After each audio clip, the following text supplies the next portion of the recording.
Okay. Hi friends, this is Gaurav Mishra. और finally हम लोगों ने अपनी इकोनॉमी की क्लास को कंटिन्यू करने के लिए जो इंफ्रा की ज़रूरत थी वो सारा अरेंजमेंट कर लिया है। और इकोनॉमी ही नहीं, ज्योग्राफी, पॉलिटी और हिस्ट्री और भी जो संभव होगा, मतलब ज्योग्राफी, पॉलिटी और हिस्ट्री ये तो करवाएंगे ही, और भी जो संभव सब्जेक्ट होंगे वो भी करवाए जाएंगे।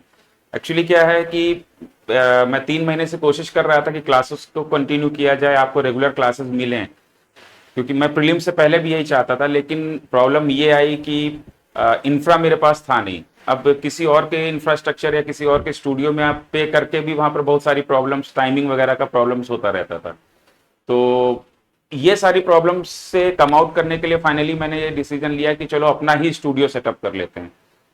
तो अब अपना स्टूडियो सेटअप हो गया है और अब हम लोग अपनी क्लासेस आराम से कर सकते हैं। अब मैं आपको दावे से ये कह सकता हूं कि अब रेगुलर क्लासेस होंगी और इसमें इकोनॉमी, पॉलिटी, हिस्ट्री, ज्योग्राफी, ये 4 सब्जेक्ट तो प्रॉपर होने ही होने हैं। प्लस आपको एक मेंटरशिप। बेसिकली होता ये है कि बच्चा तैयारी शुरू करता है कि वो आईएएस की तैयारी कर रहा है, लेकिन समझ नहीं होती कि उसे क्या पढ़ना है, कैसे पढ़ना है, क्या पढ़ना है और कैसे पढ़ना है। जब इसकी समझ नहीं होती तो वो आईएएस की तैयारी के लिए बुक्स खरीदता है, फिर उसके बाद वो फैक्ट पे उतरता है, फिर वो ल्यूसेंट पे उतरता है, और अल्टीमेटली लास्ट में होता है ये जाकर कि वो पटवारी, लेखपाल के फॉर्म भरता है, ठीक है, या फिर पुलिस भर्ती। तो ये प्रॉब्लम कहाँ आ रही है? ये प्रॉब्लम इस जगह आ रही है कि बच्चे को यही नहीं पता कि क्या पढ़ना है और किस तरीके से पढ़ना है, हमें कैसे अपनी तैयारी को शुरू करना है। मैं अभी पूर्वांचल गया था पढ़ाने के लिए, तो वहां पर मैंने देखा कि बहुत टैलेंटेड बच्चे हैं वहां पे, लेकिन उनका सबका टैलेंट मर रहा है क्योंकि प्रॉपर गाइडेंस नहीं है। तो वहां से लौटने के बाद मैंने ये डिसीजन लिया कि नहीं, अब अपना स्टूडियो डालेंगे। दूसरे के स्टूडियो पे वो सारी प्रॉब्लम मैं फेस करने के बस मेरे बस का नहीं था।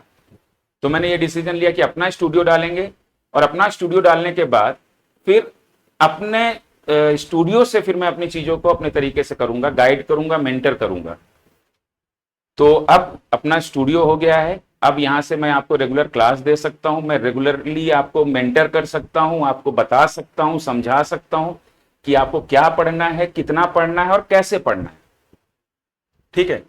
क्योंकि मैं जब वहां से लौटा तो मतलब इस चीज को लेकर काफी मन में हर्ट था कि मतलब अच्छे अच्छे जो वहां पर जो अच्छे ब्रेन हैं जिनको ग्रूम किया जा सकता है, और वो अल्टीमेटली जो है ना इंड अप कर रहे हैं कहां पर, पटवारी, लेखपाल पर। क्योंकि उनसे पूछो कि आप क्या पढ़ रहे हो तो सर लूसेंट तैयार कर रहे हैं, ठीक है। और उनको ये लगता है कि अच्छा यूपीएससी या आईएएस नहीं होगा तो पीसीएस तो हो ही जाएगा। तो पीसीएस भी इतना ईजी नहीं है दोस्त, ठीक है। पीसीएस जो यूपीएससी दे रहे हैं वो भी पीसीएस दे रहे हैं, जो पिछले 6 साल से यूपीएससी की तैयारी कर रहे हैं वो भी पीसीएस दे रहे हैं, ठीक है। तो जो 6 साल और 10 सालों से यूपीएससी की तैयारी में लगा हुआ है, मुखर्जी नगर में पढ़ा हुआ है, जब वो पीसीएस देगा तो वो बच्चे जो टैलेंटेड होने के बावजूद भी वो इनसे compete नहीं कर पाएंगे ना। तो फाइनली हम लोगों ने अपनी क्लास शुरू कर दी है, और मैंने आप लोगों को प्रॉमिस भी किया था कि जून में हम अपनी क्लासेस लाएंगे, रेगुलर लाएंगे, मेंटरशिप होगी, प्रॉपर आपको मेंटर किया जाएगा कि आपको क्या पढ़ना है और कितना पढ़ना है। शुरुआत में मैंने ये सोचा था कि फी लगाऊंगा मैं इसके ऊपर, लेकिन अब मैंने ये डिसीजन लिया है कि कोई भी फीस नहीं होगी इसके ऊपर, ठीक है। और ये क्लासेस जो मैंने शुरू की हैं ये इसलिए नहीं शुरू की हैं कि भाई आप मुझे व्यूज मिलें या मेरा चैनल मोनेटाइज हो जाए, ये सब चीजें मेरे पास इतना है, और ये इन सब चीजों के लिए मैं दूसरी जगह पढ़ा के कमा सकता हूं। बस एक मेरा अल्टीमेट गोल है कि जो बच्चे काबिल हैं और या तो उनके पास गाइडेंस नहीं है और या फिर उनके पास इतना पैसा नहीं है, ठीक है, तो वो लोग पढ़ सकें। व्यूज मिले ना मिले, वॉच टाइम मिले ना मिले, 2 बच्चे पढ़ें, 5 बच्चे पढ़ें, 10 बच्चे पढ़ें, लेकिन अगर मेरे वीडियोस उन तक पहुंच रहे हैं और वो जो है ना उनसे उनका भला हो जा रहा है, तो यही मेरे लिए अचीवमेंट है, ठीक है। तो अब इन सारे घटनाक्रम में हम जो अपनी क्लासेस शुरू करेंगे, तो हम शुरू करेंगे इकोनॉमी से। अब इकोनॉमी आपको बड़ा टफ लगता है, ठीक है, इकोनॉमी जो है आपको बड़ा टफ लगता है, तो मैंने सोचा कि इकोनॉमी से ही शुरू किया जाए। और अच्छा, मैं टीचर भी इकोनॉमी का ही हूं, तो इकोनॉमी इतना टफ नहीं है। क्योंकि जब जो मैंने इस बार जो मैंने प्रोग्राम बनाया है वो प्रोग्राम मैंने जो है इस तरीके से बनाया है कि पहले जब अगर आप मेरे लास्ट ईयर के लेक्चर देखोगे जो मैंने प्रीलिम्स के लिए तैयार करवाए थे, तो उन लास्ट ईयर्स के लेक्चर्स में मैंने जो ना मनी, फिर उसके बाद RBI, monetary policy, inflation, national income, budget, इस तरीके से मैं आगे बढ़ा था। मतलब जो एक ट्रेडिशनल वे है, एक कन्वेंशनल वे है कि उस तरीके से मैंने पढ़ाना शुरू किया। ठीक है। फिर लेकिन मुझे लगा कि जब मतलब जब बच्चों को देखता हूं, फिर मैं इस बार जब पूर्वांचल से पढ़ा के लौटा तो मुझे लगा कि नहीं, वहां पे टैलेंट तो है, लेकिन और वहां पर नहीं, मतलब कि टैलेंट तो हर जगह है, लेकिन जो बच्चे हैं अभी उनके पास इतनी समझ नहीं है कि मैं डायरेक्ट मनी पढ़ाना शुरू कर दूं, डायरेक्ट मॉनेटरी पॉलिसी पढ़ाना शुरू कर दूं, डायरेक्ट उनको सीआरआर, एसएलआर पढ़ाना शुरू कर दूं, डायरेक्ट उनको एमएसपी और सब्सिडी पढ़ाना शुरू कर दूं। तो फिर मैंने रीस्ट्रक्चर किया, और रीस्ट्रक्चर करने के क्रम में आपको जो मैं इकोनॉमी पढ़ाऊंगा, वो इकोनॉमी मैं आपको पढ़ाऊंगा 4 स्टेजेस में। ठीक है, 4 स्टेजेस में मैं आपको इकोनॉमी पढ़ाऊंगा। और वो 4 स्टेजेस क्या होंगी? देखिए 240 टोटल क्लास होंगी। ठीक है, और 240 क्लासेस में आपका जो 4 स्टेजेस कौन कौन सी होंगी? पहली स्टेज होगी आपकी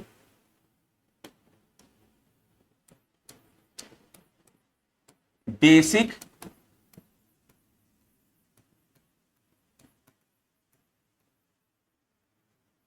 अंडरस्टैंडिंग प्लस इंपॉर्टेंट डिफिनीशंस। ठीक है, बेसिक अंडरस्टैंडिंग क्या है, इस पे अभी हम चर्चा करते हैं। अब इंपॉर्टेंट डिफिनीशंस क्या है? जैसे आप जीडीपी पढ़ते हो कि भारत की जीडीपी बढ़ गई या फिर अमेरिका की जीडीपी इतनी गिर गई। ठीक है, तो जीडीपी पढ़ते हो, लेकिन जीडीपी क्या है वो आपको नहीं पता। ठीक है, तो अब जीडीपी क्या है, जीएनपी क्या है, सीआरआर क्या है। ठीक है, अब आरबीआई ने जो इंटरेस्ट रेट बढ़ा दिए, या आरबीआई ने जो है ना पॉलिसी रेट बढ़ा दिए, तो पॉलिसी रेट किसे कहते हैं? तो ये पेपर में आप पढ़ लेते हो, लेकिन इनका मतलब क्या है, इनके अंदर क्या है चीज है, वो चीज आपको नहीं पता। एक चीज और ध्यान रखिए कि ज्यादातर जो नॉर्मली जो क्वेश्चन आते हैं वो डिफिनीशन से ज्यादा आ जाते हैं इकोनॉमी में, वो यूपीएससी हो या स्टेट पीसीएस हो। ठीक है, तो पहले मैं आपको बेसिक इंट्रोडक्शन दूंगा, वो बेसिक अंडरस्टैंडिंग जो इकोनॉमी की क्या है, कैसे है, वो मैं अभी आपको ब्रीफ करूंगा, और उसके बाद इंपॉर्टेंट डिफिनीशंस पढ़ाऊंगा। उसके बाद फिर हम जो कवर करेंगे, सेकेंड जो स्टेज होगी, उसमें हम कवर करेंगे एनसीईआरटी। ठीक है, और ये होंगी 9th से लेके 12th तक। अब 9th से लेके 12th तक भी सारी एनसीईआरटी नहीं पढ़नी है, वो जो मैं पढ़ाऊंगा उतना ही पढ़ना है। ठीक है, थर्ड स्टेज में फिर हम जाएंगे प्रीलिम्स पर।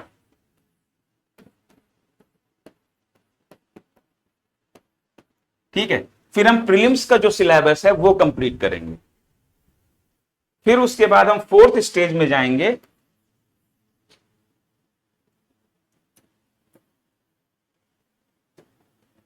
मेंस पर।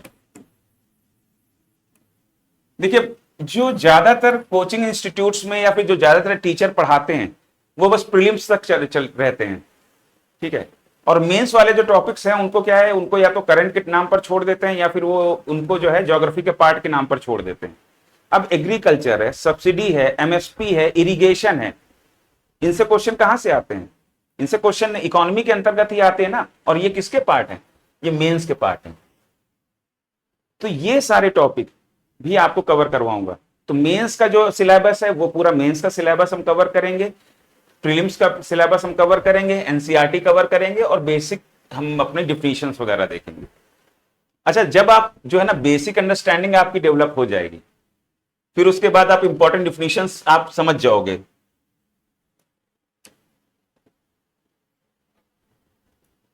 जब इंपॉर्टेंट डिफिनीशंस आप समझ जाओगे, तो उसके बाद जो है ना फिर आपको एनसीईआरटी हो गया, तो प्रीलिम्स और मेंस में इतना टाइम आपको नहीं लगना है। क्या मेरी बात समझ में आ गई?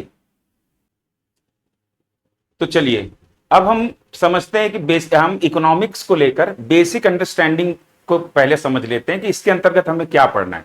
देखिए, बेसिक अंडरस्टैंडिंग यानी कि सामान्य समझ। हम जिस सब्जेक्ट को पढ़ने जा रहे हैं उसको पढ़ने से पहले उसकी एक सामान्य समझ, या उसका एक पिक्चर, या उसका एक कुछ धुंधली सी भी कोई छवि हमारे दिमाग में होनी चाहिए।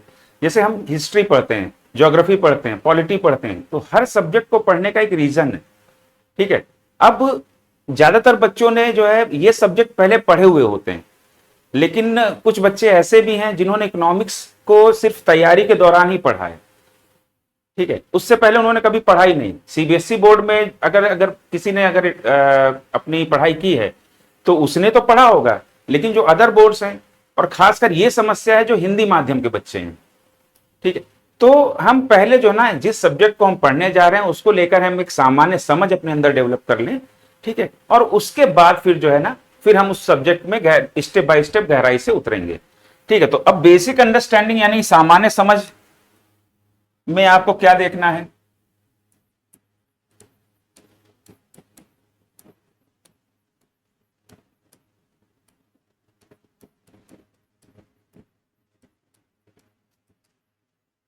ठीक है, सामान्य समझ के अंतर्गत आपको क्या देखना है?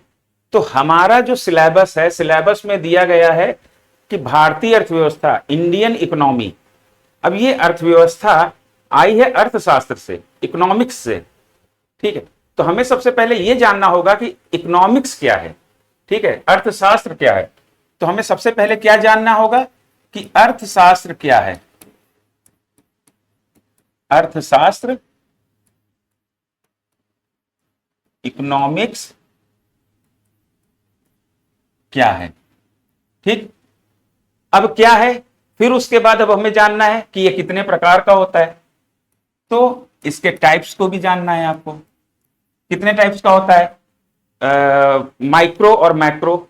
माइक्रो को हिंदी में क्या कहते हैं मुझे इस समय याद नहीं आ रहा। ठीक है, तो वो हम पढ़ेंगे तो बताएंगे, लेकिन मुझे इंग्लिश में याद है। तो माइक्रो इकोनॉमिक्स और मैक्रो इकोनॉमिक्स। ठीक है, अब उसके बाद ये अर्थशास्त्र है तो हम इसे पढ़ क्यों रहे हैं, एक विषय के रूप में हम इसे क्यों पढ़ रहे हैं। इतिहास हम विषय के रूप में पढ़ रहे हैं, भूगोल हम विषय के रूप में पढ़ रहे हैं, इन सबके रीजन है। लेकिन हम अर्थशास्त्र को एक विषय के रूप में क्यों पढ़ रहे हैं, इसका क्या रीजन है। तो जब हम रीजन देखते हैं तो हमें यह समझ में आता है कि हमारी धरती पर जो संसाधन है, रिसोर्सेज हैं, वो लिमिटेड हैं, सीमित हैं। ठीक है, अब उन रिसोर्सेज चूंकि लिमिटेड हैं और उन्हीं का यूटिलाइजेशन करके, उन्हीं का उपयोग करके वस्तुओं और सेवाओं का प्रोडक्शन किया जाता है। और वस्तुओं और सेवाओं का प्रोडक्शन क्यों किया जाता है, ताकि जो ह्यूमन बीइंग है, जो मनुष्य है, उसका जीवन स्तर ऊपर उठाया जा सके। ठीक है, अब ये रिसोर्सेज लिमिटेड हैं तो इनको यूटिलाइज कैसे करना है, इनको एलोकेट कैसे करना है, यानी कि इनका उपयोग कैसे करना है और इनका आवंटन कैसे करना है, ये बहुत जरूरी है जानना। और ये जो अध्ययन है ये हम अर्थशास्त्र के अंतर्गत करते हैं। ठीक है, तो हम इसको एक विषय के रूप में क्यों पढ़ रहे हैं, क्योंकि जो हमारे रिसोर्स हैं वो सीमित हैं। ठीक है, स्कार्स हैं। अब रिसोर्सेस की बात आई, संसाधन, तो आपको यह भी पता होना चाहिए, आप अर्थव्यवस्था पढ़ रहे हैं तो आपको यह पता होना चाहिए संसाधन क्या होते हैं। ठीक है, तो हमारा अगला सवाल आ जाएगा कि संसाधन क्या है। अगला सवाल क्या आ जाएगा, रिसोर्सेस यानी कि संसाधन क्या है या क्या होते हैं। क्लियर। अब संसाधन क्या होते हैं और कितने प्रकार के होते हैं, यह भी आपको पता होना चाहिए। ठीक है, ये धीरे धीरे आपकी इकोनॉमिक्स को लेकर जो ना धीरे धीरे समझ डेवलप हो रही है। ये सारी चीजें मैं सिर्फ आपको अभी यहां पर ब्रीफ दे रहा हूं। नेक्स्ट क्लास जो होगी वो यहीं से शुरू होगी, व्हाट इज इकोनॉमिक्स से। ठीक है, तो पहले आप ये जान लीजिए कि हम इसके अंतर्गत पढ़ेंगे क्या, ये स्ट्रक्चर हम जान लेंगे, उसके बाद जो है ना नेक्स्ट क्लास से व्हाट इज इकोनॉमिक्स से हम शुरू करेंगे।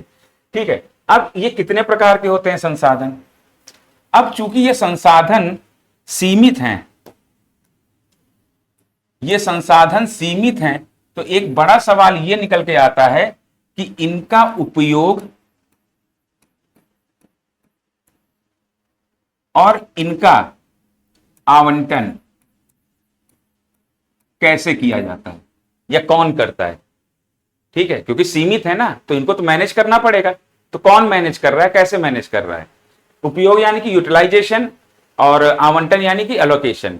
तो इन सीमित संसाधनों का, संसाधन क्या है वो हमने जान लिया, कितने प्रकार के हैं वो हमने जान लिया। ठीक है, नेचुरल रिसोर्सेज हैं, मैन मेड रिसोर्सेज हैं, ह्यूमन रिसोर्स हैं। नेचुरल रिसोर्स में भी रिन्यूएबल रिसोर्स हैं। अब रिन्यूएबल रिसोर्स यानी कि नवीकरणीय संसाधन, नॉन रिन्यूएबल रिसोर्स यानी कि गैर नवीकरणीय संसाधन। ठीक है, तो ये सारी चीजें हम डिटेल में पढ़ेंगे। अब ये सीमित हैं तो इनका जो यूटिलाइजेशन है और इनका एलोकेशन ये कैसे हो रहा है। ठीक है, तो ये एक इंपॉर्टेंट, ये आपको पता होना चाहिए। अब धरती तो पूरे मतलब टुकड़ों में बटी हुई है, देश मतलब देशों में, और हर देश के पास अपने अलग अलग संसाधन है। धरती पर जितने संसाधन हैं वो देशों के बीच बटे हुए हैं। ठीक है, लगभग संसाधन। अब वो देश अपने संसाधनों का उपयोग और आवंटन कैसे कर रहे हैं। ठीक है, आवंटन क्या होता है, यूटिलाइजेशन क्या होता है, वो भी हम डिटेल में पढ़ेंगे।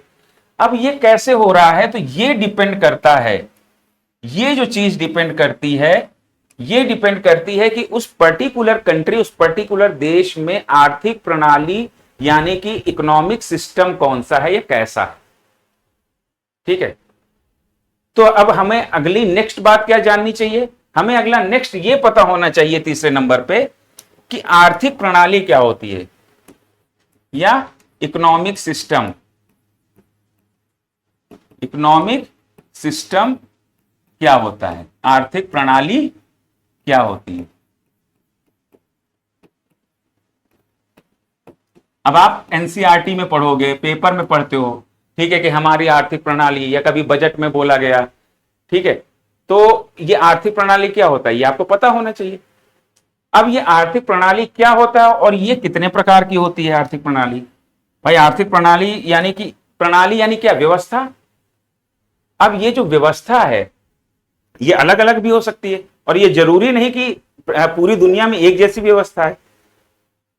ठीक है, जो अमेरिका की आर्थिक प्रणाली है, या जो नॉर्थ कोरिया की आर्थिक प्रणाली है, या जो भारत की आर्थिक प्रणाली है, वो जरूरी नहीं है ना कि एक जैसी है, और वो है भी नहीं एक जैसी। हमारा जो इकोनॉमिक सिस्टम है वो हमारा सिस्टम अलग है, नॉर्थ कोरिया का अलग है, साउथ कोरिया का अलग है, ब्रिटेन का अलग है, रशिया का अलग है, चाइना का अपना अलग है। तो ये प्रणालियां कितने प्रकार की हैं, तो ये 4 प्रकार की हैं। तो इसका सब सेक्शन क्या हो जाएगा आर्थिक प्रणाली का, कि ये कितने प्रकार के होते हैं, प्लस टाइप्स। तो जब हम ये देखते हैं कि ये कितने प्रकार के हैं, तो ये हमें 4 प्रकार की आर्थिक प्रणाली पूरी दुनिया में दिखाई देती है। पहली कौन सी है, पूंजीवादी, पूंजीवादी यानी कैपिटलिस्ट। ठीक है, पूंजीवादी आर्थिक प्रणाली। अब आपको बात समझ में आ रही है किस आर्थिक प्रणाली की मैं बात कर रहा हूं। फिर उसके बाद दूसरी कौन सी है, समाजवादी आर्थिक प्रणाली यानी कि सोशलिस्ट। ठीक है, socialist economic system, capitalist economic system, Samajwadi आर्थिक प्रणाली। ठीक, फिर तीसरा कौन सा है, मिश्रित आर्थिक प्रणाली, मिश्रित यानी कि मिक्स्ड। और चौथा कौन सा है, साम्यवादी,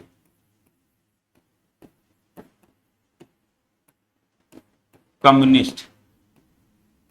ठीक है, बात समझ में आ गई। अब देखिए, ये अगर एक तरीके से देखा जाए तो पूंजीवादी विचारधारा, समाजवादी विचारधारा, फिर मिश्रित विचारधारा तो कुछ ऐसा कॉन्सेप्ट नहीं है, ये तो केवल इकोनॉमी में है। लेकिन ये क्या है, ये आपके पॉलिटिक्स से रिलेटेड भी है। ठीक है, लेकिन जब मैं आपको जो है ना पढ़ाऊंगा इसको, मैं इसको भी डिटेल में पढ़ाऊंगा कि ये क्या है पूंजीवादी आर्थिक प्रणाली। भाई पॉलिटी में विचारधारा पढ़ोगे, लेकिन इकोनॉमी में क्या पढ़ोगे, पूंजीवादी आर्थिक प्रणाली यानी कि कैपिटलिस्ट इकोनॉमिक सिस्टम क्या है, सोशलिस्ट इकोनॉमिक सिस्टम क्या है, मिक्स्ड इकोनॉमिक सिस्टम क्या है। अब जो हमारा मिक्स्ड इकोनॉमिक सिस्टम का जो एग्जांपल है, जो सबसे बड़ा एग्जांपल है वो इंडिया है, और कैपिटलिस्ट का सबसे बड़ा एग्जांपल क्या है, अमेरिका। और अगर हम कम्युनिस्ट का देखें तो कम्युनिस्ट का सबसे बड़ा एग्जांपल क्या है, north Korea. Actually north Korea को छोड़कर शायद ही कोई देश ऐसा है, ठीक है, कि जो कंप्लीटली कम्युनिस्ट हो। क्या मेरी बात समझ में आ गई। और जब हम इनको डिटेल में पढ़ेंगे तब आपको यह समझ में आएगा कि लगभग सभी देश मिक्स्ड ही हैं। बस यह है कि झुकाव कुछ देशों का समाजवादी की ओर ज्यादा है, कुछ देशों का पूंजीवादी विचारधारा की ओर ज्यादा है। यानी कि जब विचारधारा जैसी होगी, आपका काम करने का प्रणाली या आपकी आर्थिक गतिविधियों की प्रणाली भी वैसी होगी। ठीक है, तो ये सारी चीजें भी हम डिटेल में पढ़ेंगे। तो इकोनॉमिक सिस्टम हम पढ़ेंगे। फिर जब इकोनॉमिक सिस्टम आपको समझ में आ जाएगा कि भाई हमारी दुनिया में क्या क्या आर्थिक प्रणालियां चल रही हैं, फिर आपको अब ये पता होना चाहिए कि अब हमारे सिलेबस के हिसाब से चौथे नंबर पे अर्थव्यवस्था किसे कहते हैं। अर्थव्यवस्था यानी कि इकोनॉमी क्या है। हमने इकोनॉमिक्स तो समझ लिया, लेकिन अब हमें यह समझना है कि इकोनॉमी क्या है। क्लियर है? अब इकोनॉमी क्या है तो जब हम देखेंगे, तो अगर जब हम इसको डिटेल में पढ़ेंगे, अब हम अगर इस समय इसकी डिफिनीशन में देखेंगे तो किसी क्षेत्र विशेष में हो रही आर्थिक गतिविधियों का जो अध्ययन है वो अर्थव्यवस्था के अंतर्गत किया जाता है। ठीक है, अब क्षेत्र विशेष तो हम भारत को लेकर चले, तो भारत को लेकर चले हैं तो भारत में जो हमारा आर्थिक गतिविधियां हो रही हैं उनका जो अध्ययन हम कर रहे हैं तो उसे हम क्या कहेंगे, भारतीय अर्थव्यवस्था, और वही हमारा सिलेबस का पार्ट है। क्या मेरी बात समझ में आ गई? अब यहां एक शब्द निकल कर आया है, आर्थिक गतिविधियां। तो आपको जो पांचवा पॉइंट है, आपको आप ये सब हम लोग डिस्कस कर लेंगे कि आर्थिक गतिविधियां क्या होती हैं। आर्थिक गतिविधियां इंग्लिश में कहेंगे इकोनॉमिक एक्टिविटीज। आर्थिक गतिविधियां, इकोनॉमिक एक्टिविटीज क्या होती हैं। ठीक है, इकोनॉमिक एक्टिविटीज का क्लासिफिकेशन क्या है।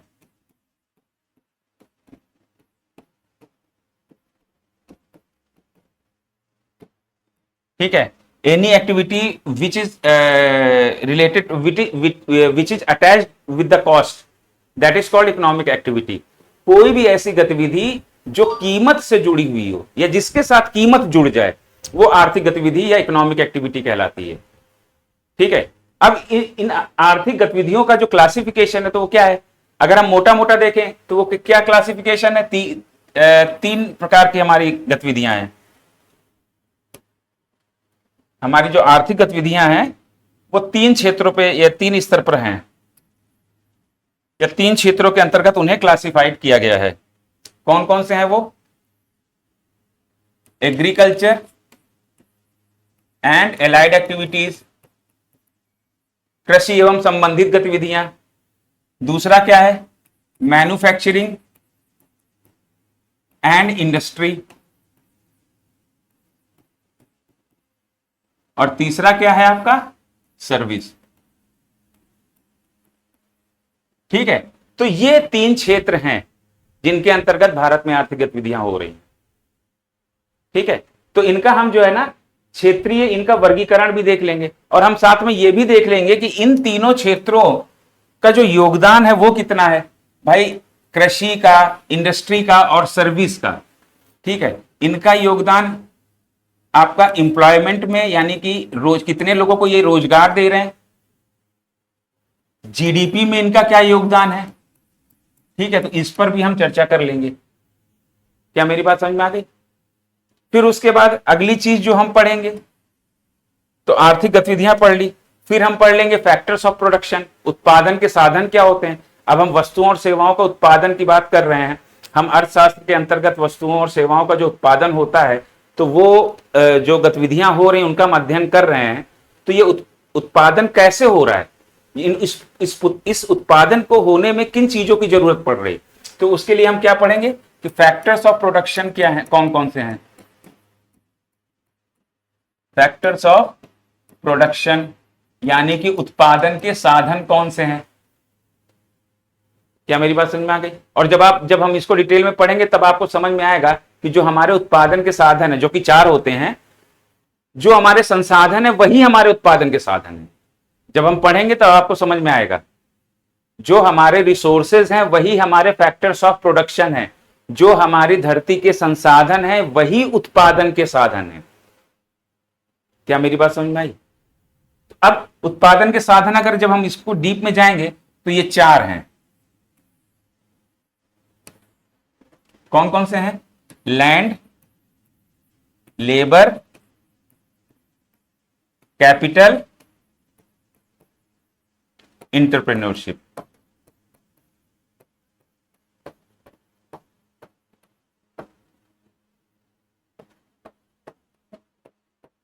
ठीक है, भूमि,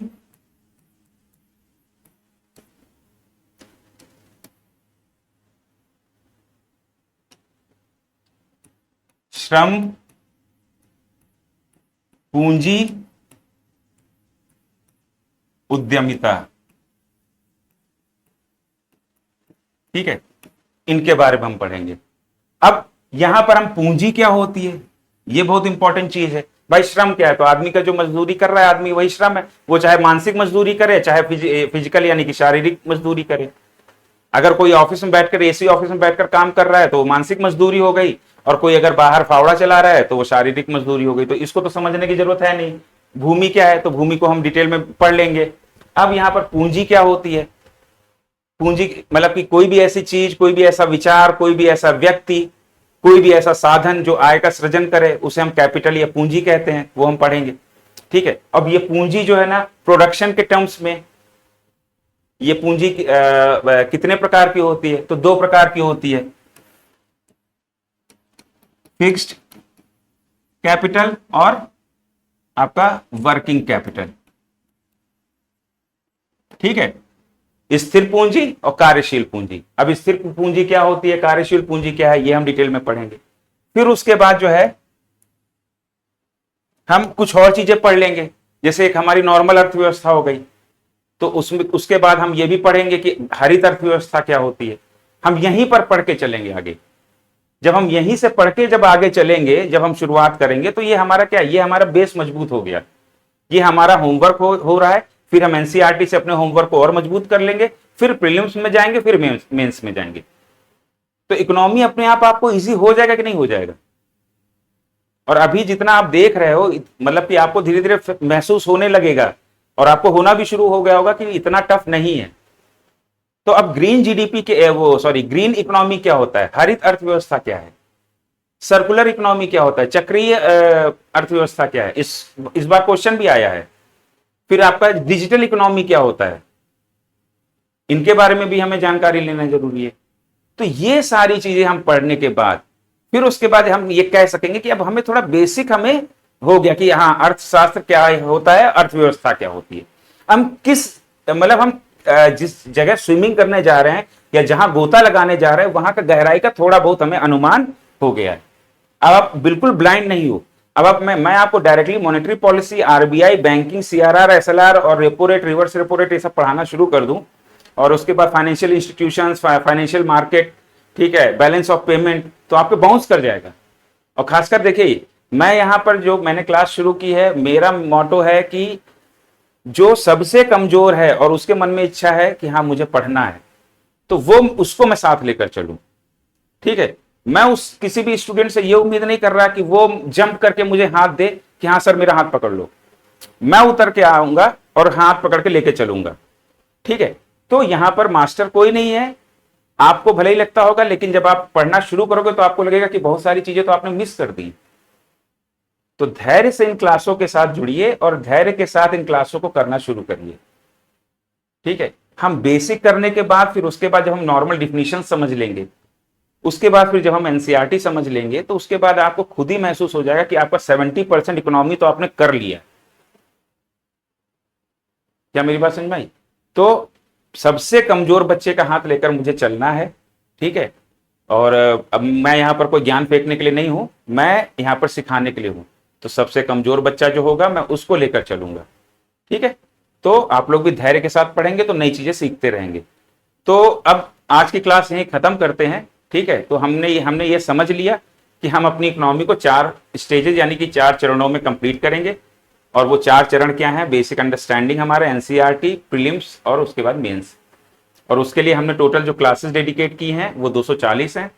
इकोनॉमी के साथ साथ और भी क्लासेस होंगी, वो धीरे धीरे जुड़ती जाएंगी। और उसके बाद हम धीरे से लाइव क्लासेस पे भी आएंगे, जब लाइव क्लासेस को लेकर भी आप लोगों से राय लेंगे। ठीक है। जब आप लोग थोड़ा सा कंफर्टेबल हो जाएंगे तो लाइव क्लासेस भी लेना शुरू कर देंगे। ठीक है। तो चलिए आज की क्लास यहीं खत्म करते हैं। आप लोग अच्छे से पढ़ते रहिए। ठीक है। खूब पढ़िए।